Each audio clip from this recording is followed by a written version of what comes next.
Hello, it's Science Mr. Robertson back in action, and there's another film for you today. This one is about the weather. And the weather is always important. We always wonder every day if there are clouds, if there is sun, will there be some rain, will there be some wind, will there be some fog, and I can't really see anything, you name it. Because these things are important, not just because it's fun, not just because it's nice, but hey, I want to know what the weather is because I want to know if my plants will grow, if I can get food. I want to know if I can get to work safely. You know, if I have here lots of snow coming down, maybe I can't get to work that morning. If the road is really icy, maybe it's a problem that day. Maybe it takes more time, maybe my train will be late. The weather impacts on our lives. And in Sweden, it's not so bad. We don't have very extreme weather. You know, we don't have big hurricanes with hundreds of kilometers an hour winds. We don't have so much thunder and lightning every day like you do in some parts of the rainforest. Our weather is more relaxed. And that makes it easy to live here. I'm going to explain a few different things about the weather today. So, I'm going to start by talking about wind. Wind is air moving. You all knew that, didn't you? You all knew that. When the air moves, it is called wind. Now, why does the air move? Well, we need to think about what we know about hot air. Hot air goes up. And I can use that knowledge to remember what is going to happen next. So if I have my land here, actually this is sea. What am I doing? You know what? Keep it in green, because green is the colour for land. Here we go.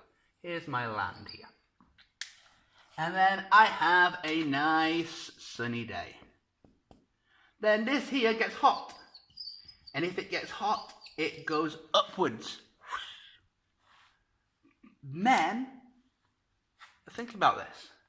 Here, where does the air go? The air goes up. So what air is left? Well, this is the thing. What happens now is that this hot air here gets to the top and then it starts to get cold again as it spreads out. And as it goes cold again, it comes down here.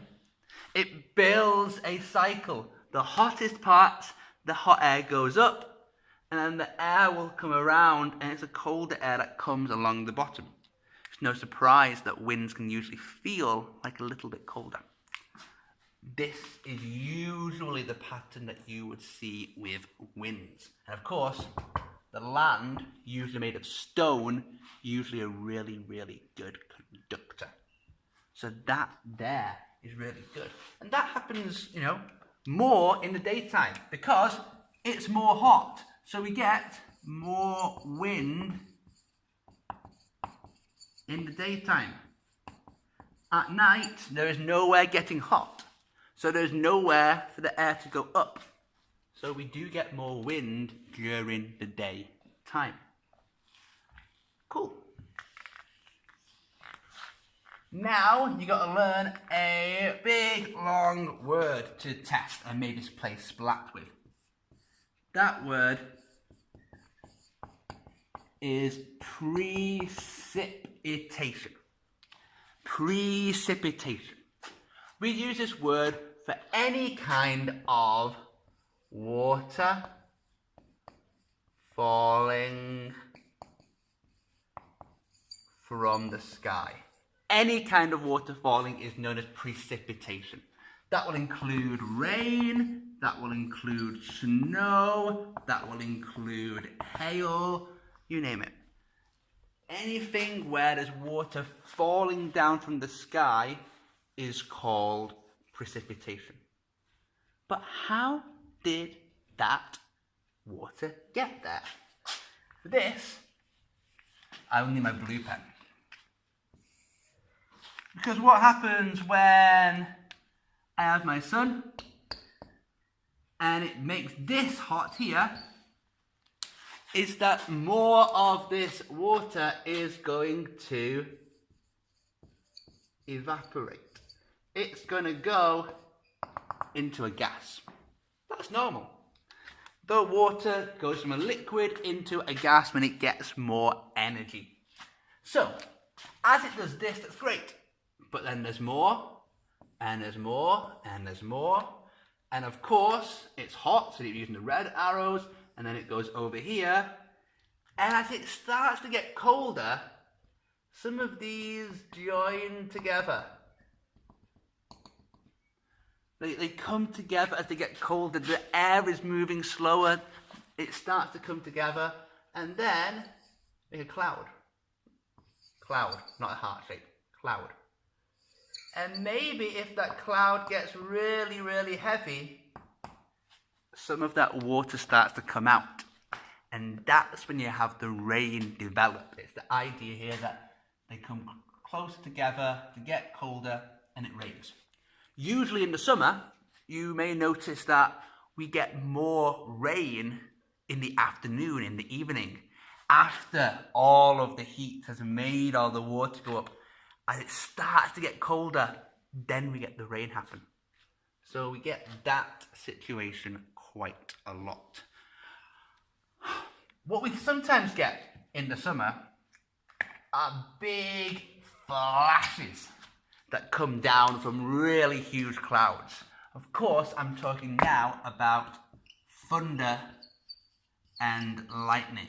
And this video is getting exciting, people. Thunder and lightning. Now, thunder refers to the sound, and lightning is the flash of light. Now, I'm not going to, for year 4, go into the exact way that thunder and lightning are made. What you need to know is that in the biggest clouds, the particles make a big charge, and the biggest charges have to go straight down to the ground. They go to the quickest place they can, which is usually why they hit tall buildings, because that will be the shortest route to get that energy down to Earth. What is good to know, if you're out, is that lightning is light, and light travels super fast. It is so fast that, it's unimaginably fast. It is the fastest thing we have in the entire universe. It's that fast. Sound isn't that fast. In air, it goes at about 340 meters every second.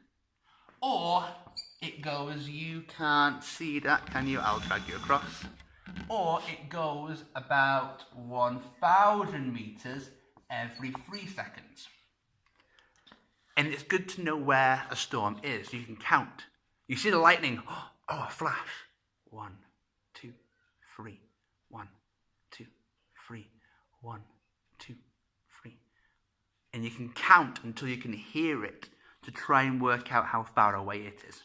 That's a good thing to do, because if you know a storm is getting closer, maybe it's time to go inside and find somewhere safe to shelter.